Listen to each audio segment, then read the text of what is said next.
There's something about a car that makes you feel alive. The sound, the smells, the feeling of being part of a machine when it's being driven. Nigel Wilmot, owner of Wilmot Sports, has a lust for life, the true love for cars. And here he is. Hello, ma'am. Obviously, it's anything with wheel you love. Yes, from Good one, morning. two, three, four. Anything. Yes. All right. How So, are you? Nigel, you were not in this business. You were a part of a security fencing I did. contractor business, and then you just Right. I jump. had a business called Fence Pro. We do security fencing, chain link fencing, razor wire, the type that you see on the prisons and stuff Yes. like that. Right. And then all of a sudden, you just made a big switch. Well, I had cars in the blood from early. I was messing with cars before I even started my own business. Started in the 90s. I had a Toyota Corolla, old school rear wheel drive, and I started modifying that. And then that was before off-roading. Got a Samurai, set that up. Actually, I was introduced to off-roading by a friend of mine by the name of Wayne Reynolds. He used to do excursions like up into the mountains. I got introduced to that, and then I just took it from Everything there, else just- then and transformed from there. Okay, so what's the biggest transformation on a vehicle you've ever done? I had this Suzuki Samurai.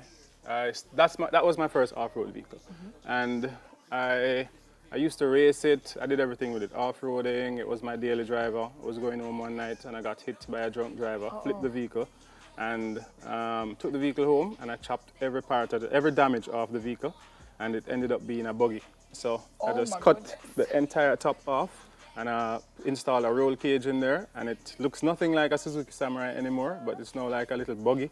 Okay. And I race, I do rallies, I do drag racing, off-roading, everything with that vehicle. It's something to see. So you've just made it completely your own. Nobody has one of that.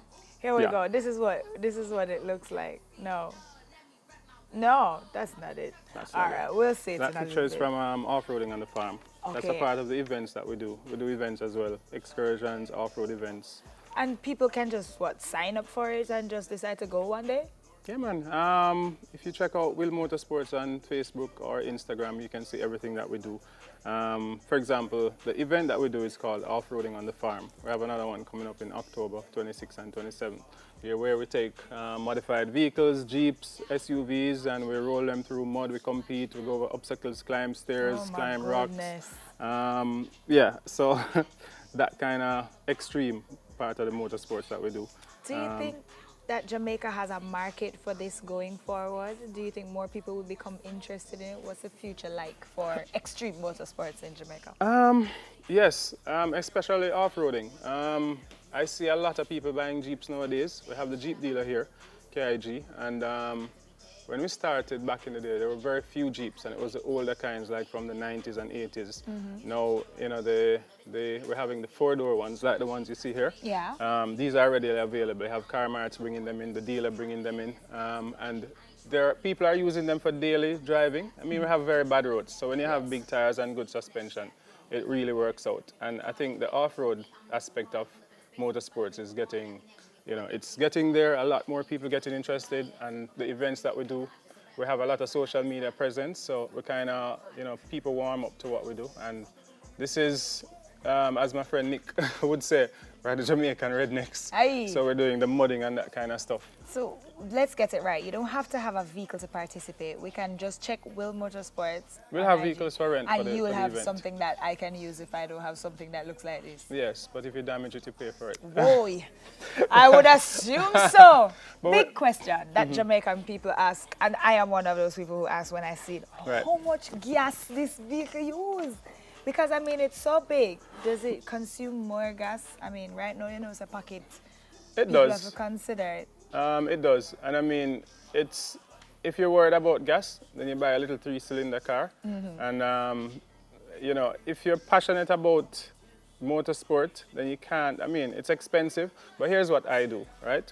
I don't smoke, I don't drink, I don't go clubbing. This is your advice. Right. So I can afford, and I get sponsors. I mean, I have people on board that work with me. I have Maxis, I have Good Life, I have Boostain, I have Alex Imports, I have lots of partners, and Bella Sense.